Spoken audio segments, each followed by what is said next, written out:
وجيب السمح المحيا صلاة تملأ الآفاق عطرا ونورا يملأ الآفاق ضيا. Bismillahirrahmanirrahim. Assalamualaikum warahmatullahi wabarakatuh.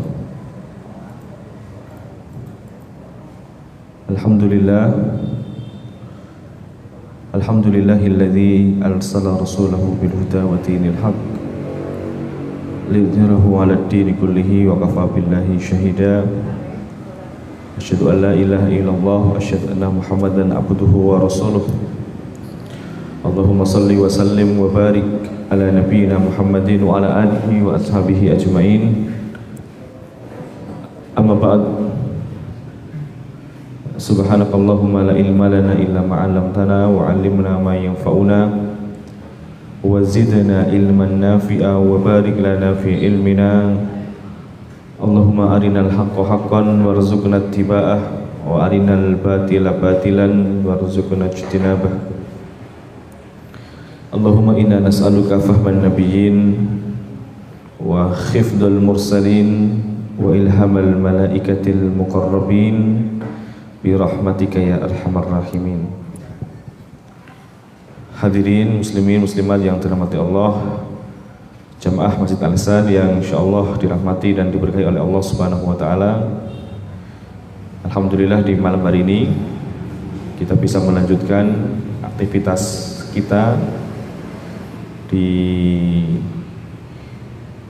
kita isi hari-hari kita dengan amal-amal kebaikan, dan salah satunya adalah dengan menghadiri kajian-kajian ilmu yang di sana banyak rahmat yang turun dari Allah Subhanahu wa taala, dan kita harus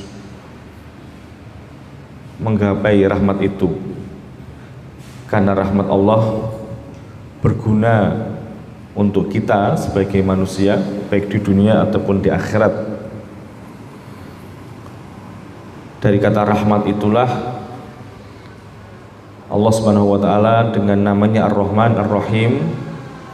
Ar-Rahman yang Maha Pengasih dan Ar-Rahim yang Maha Penyayang, yang mana Ar-Rahman, kasih sayang Allah diberikan kepada semua manusia, dan Ar-Rahim dari kata Ar-Rahmah itu diberikan kepada orang-orang beriman saja ketika di akhirat.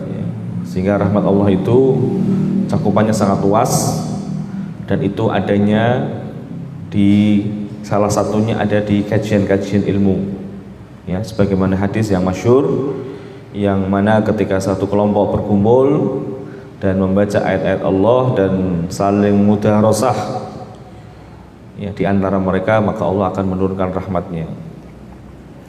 Hadirin yang dirahmati Allah, kita akan lanjutkan lagi kajian As-Sirah Nabawiyah yang harapannya kita semakin mengenal baginda Rasul.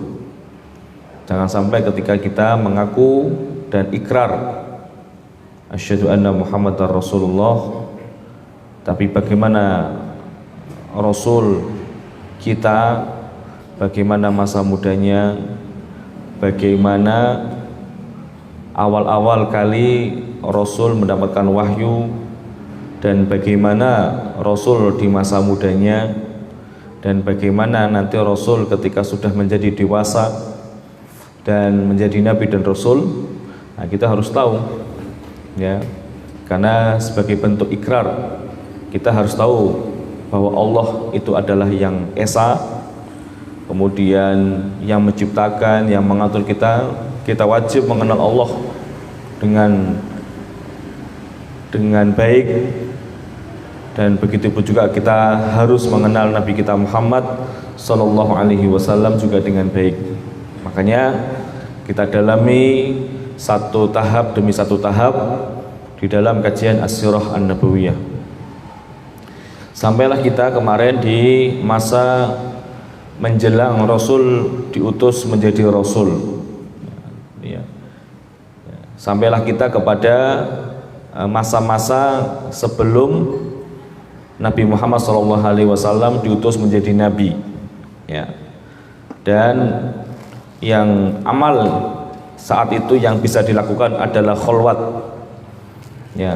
Innal kholwata al-matlubata hiya at-tafarruhu li ibadatillahi subhanahu wal isti'anatu bihadhil ibadah limazidi minat ta'ati wa muwajahati umuri dunya, ya. Kholwat yang diinginkan adalah dalam konteks untuk beribadah kepada Allah, tafakur dan meminta pertolongan, ya, dengan ibadah tersebut, ya. Nah, ini adalah kholwat qoblal bi'tsah, sebelum Rasul diutus menjadi nabi, ya. Sebelum Nabi Muhammad diutus menjadi nabi. Wa amma ba'dal bi'tsati faqad taghayyarat wa asbahat khalwatun minan nawi akhar hiya tahajjud wa qiyamul lail. Tetapi setelah amalan ini tetap dibawa sampai Rasul diutus menjadi nabi, tetapi dengan format yang berbeda. Formatnya adalah at-tahajjud wa qiyamul lail khina yanamun nas, ketika manusia sedang tidur, ya. Ya. Wa kana hadza tahajjud fardun ala Muhammad wa ummatihi thumma asbaha mustahabban ba'da dzalika 'ala ummati, ya. Nah, hadirin dirahmati Allah, itu masa-masa Rasul berkholwat, ya, bertafakur, bertahannus, bertahannuf, ya, semuanya adalah satu rangkaian peristiwa yang mana Rasul menginginkan solusi dari problematika yang ada saat itu, ya. Ya. Dan yang bisa dilakukan adalah kholwat, dan kholwat itu adalah hal yang biasa juga dilakukan oleh orang-orang yang hanif, yang lurus, ya, yang lurus ketika ada masalah berkholwat, ya.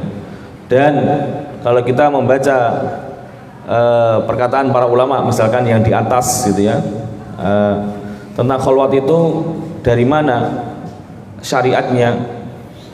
Kholwat itu, ya, itu datangnya, ada yang menisbatkan datangnya dari Nabi Nuh alaihi salam.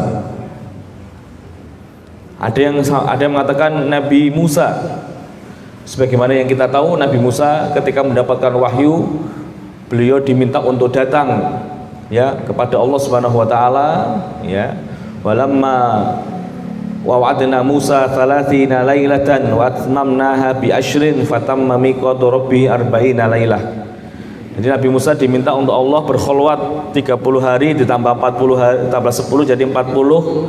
Itu juga berkholwat, beribadah secara khusus kepada Allah, ya. Kemudian Nabi Isa, ya, artinya ini bukan hal yang di luar kebaikan, ya. Ini masih dalam koridor kebaikan, dalam koridor Hanifiyah, dalam koridor yang baik, dan Rasul juga melakukan itu, ya. Nah, sampailah kemudian kita masuk ke pembahasan yang berikutnya adalah permulaan wahyu. Al-mabakhatul awal bada'ul wahyi, ya, wahyu yang pertama kali turun, ya. Disebutkan, kita akan membaca satu hadis yang sangat panjang, yang mungkin ini kisah yang masyhur, ya, kisah yang sangat masyhur, dan ini hadis ini ada di dalam kitab Sahih Bukhari. Dari Aisyah radhiyallahu anha ummul mukminin radhiyallahu anha, dari Aisyah ummul mukminin, bahwasanya dia berkata, awwalu ma bada'a bihi Rasulullah sallallahu alaihi wasallam minal wahyi. Pertama kali munculnya wahyu kepada Rasulullah sallallahu alaihi wasallam, ya.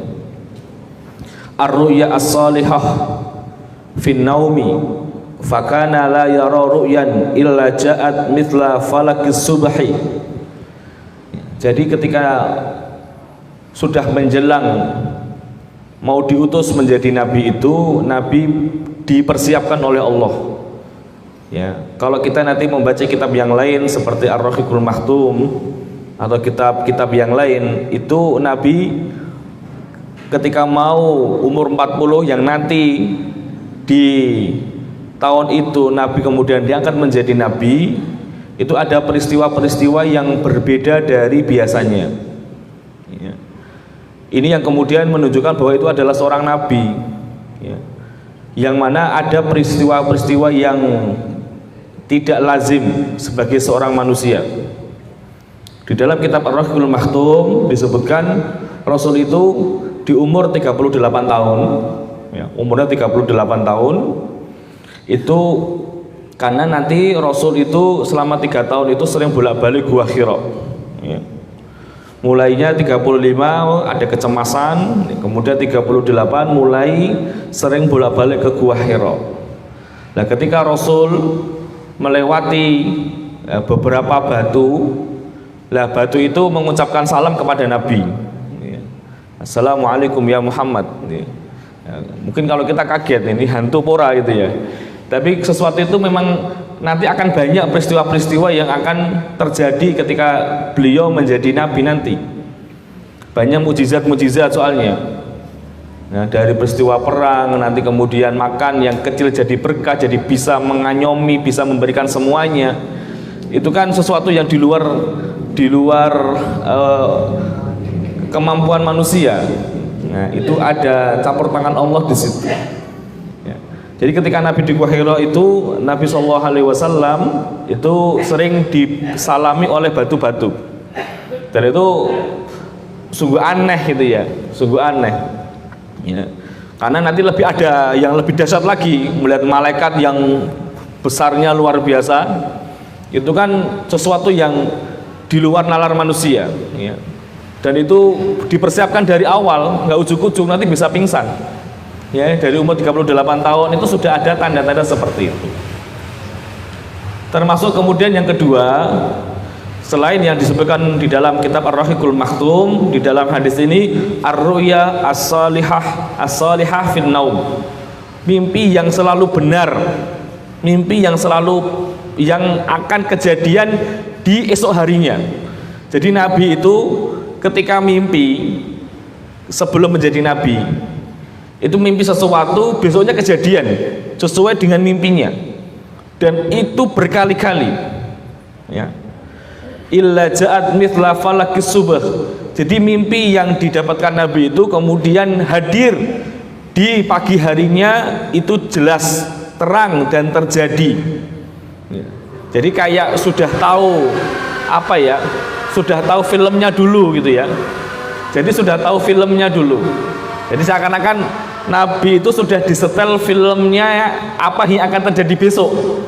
Itu terus seperti itu. Ya. Itu kan berarti ada semacam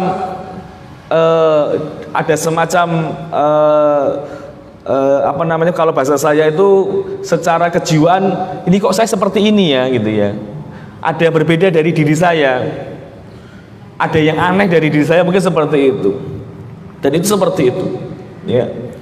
Fakana la yara ru'ya illa ja'at mithla falakis subh ya. Makanya kalau ada yang ngaku nabi ya, kamu dapat tanda-tanda apa gitu ya. Ora tondo-tondo dadi nabi kacau ya. Yang mau dadi nabi ngaku ya dan sebagainya ya.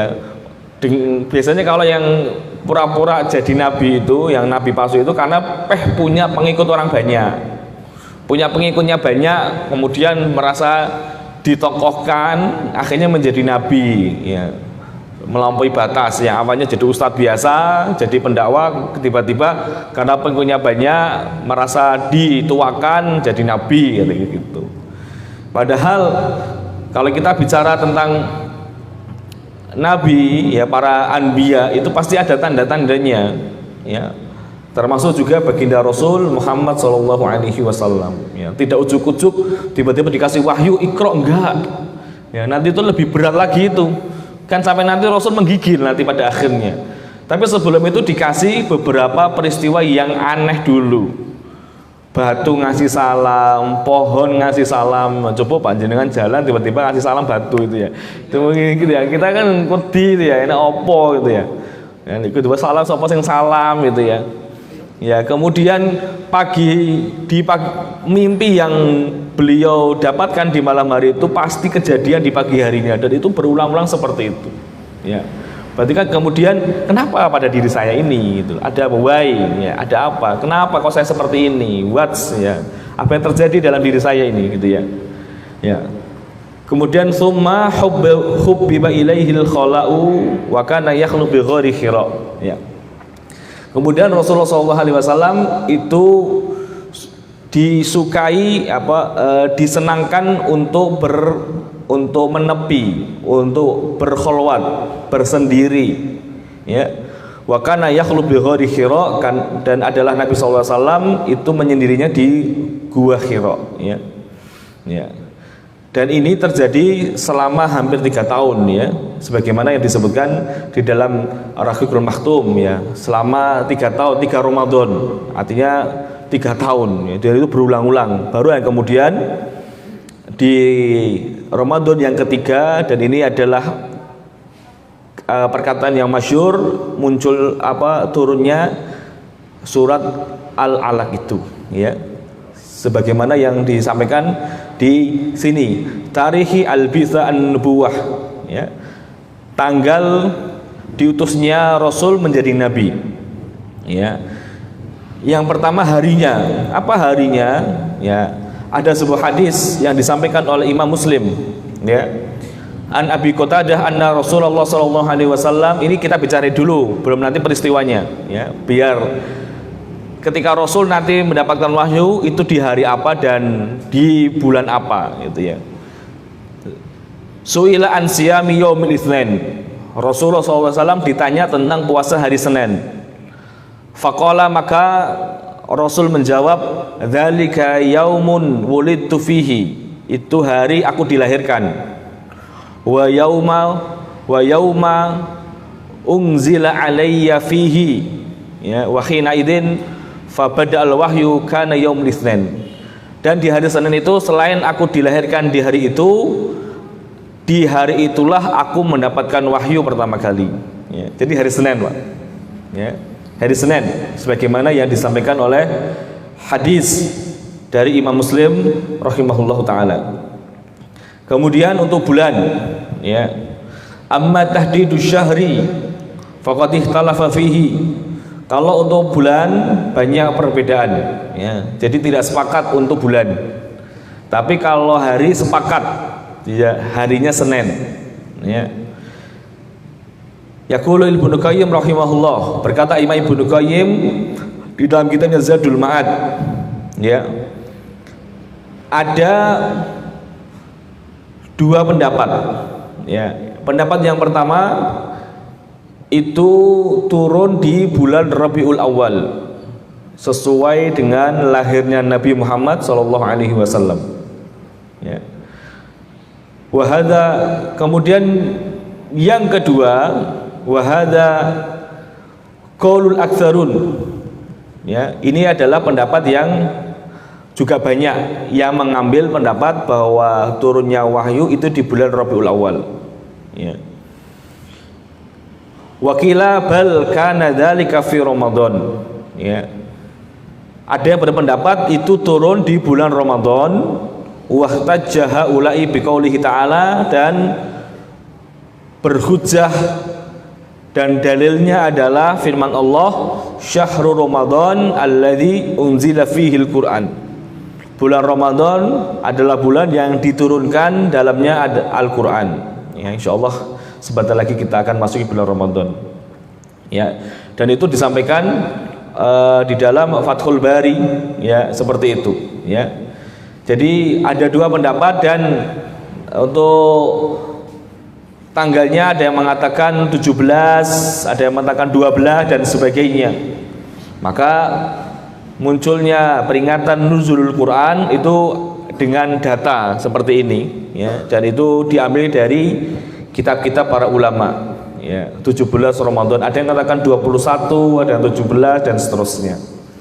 Tapi sudah kita dapat poinnya bahwa harinya hari Senin, kemudian untuk tanggalnya, untuk bulannya itu di bulan Rabiul Awal atau bulan Ramadan, untuk tanggalnya dengan tanggal 217, 12 dan 21 ya.